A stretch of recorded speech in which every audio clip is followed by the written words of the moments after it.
Your to-do list isn't helping you, it's holding you back. Especially if it looks a lot like this one. Long, overwhelming, and somehow never actually moving your life forward. And if you've ever wondered why a simple list of tasks can make you feel burned out, stuck, or guilty, no one needs to feel like that. And I've known it because I've lived it. I used to rewrite my task list every single day, thinking my problem was motivation. But it wasn't motivation, it wasn't discipline, and it wasn't time. It was noise.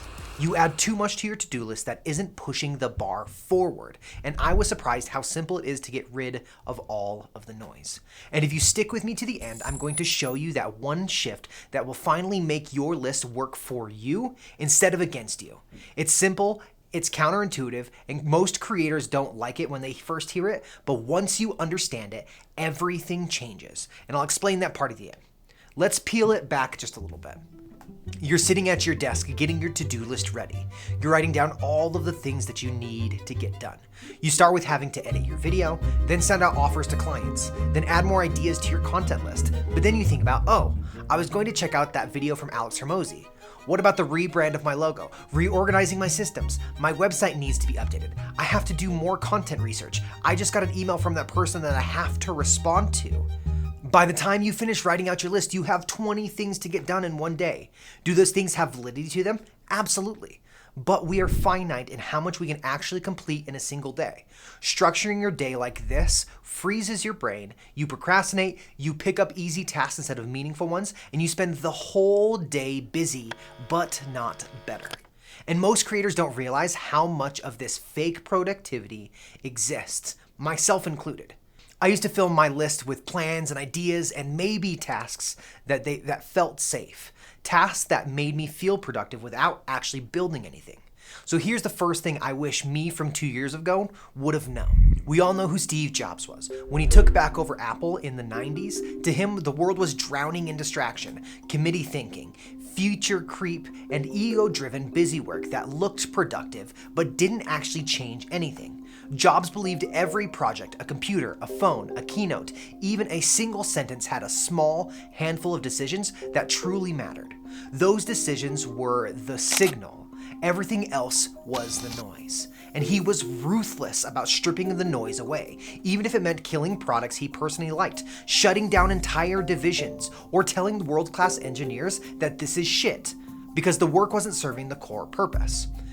His focus was violent by normal standards because he believed the quality of what you make is determined far more by what you eliminate than what you add. That's why Apple products during this era felt clean, intentional, and inevitable. They were the byproduct of someone obsessively protecting the handful of things that define the user's experience, while refusing to let anything irrelevant survive.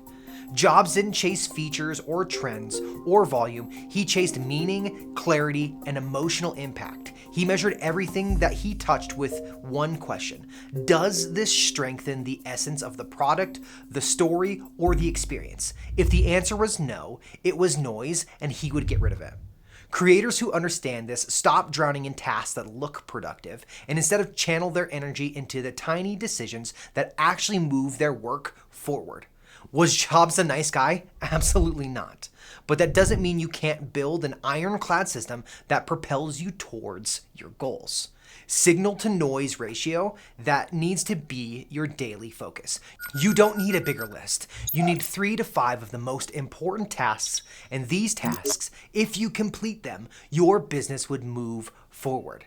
These MITs, they're the backbone of real productivity, not the fake complicated stuff, the real messy, meaningful work. Record the video, publish the content, reach out to the client, finish the page, ship the product.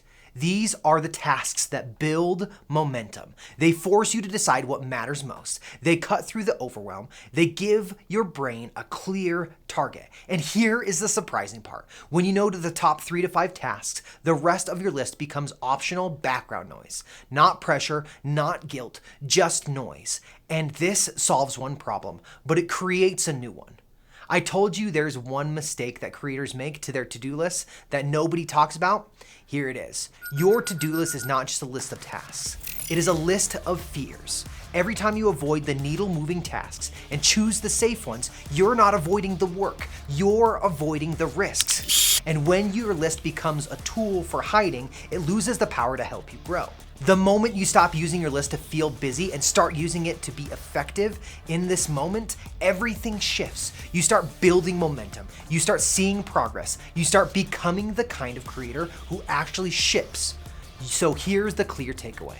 Cut the noise, identify your most important tasks, and do those every single day. Everything else should be gone.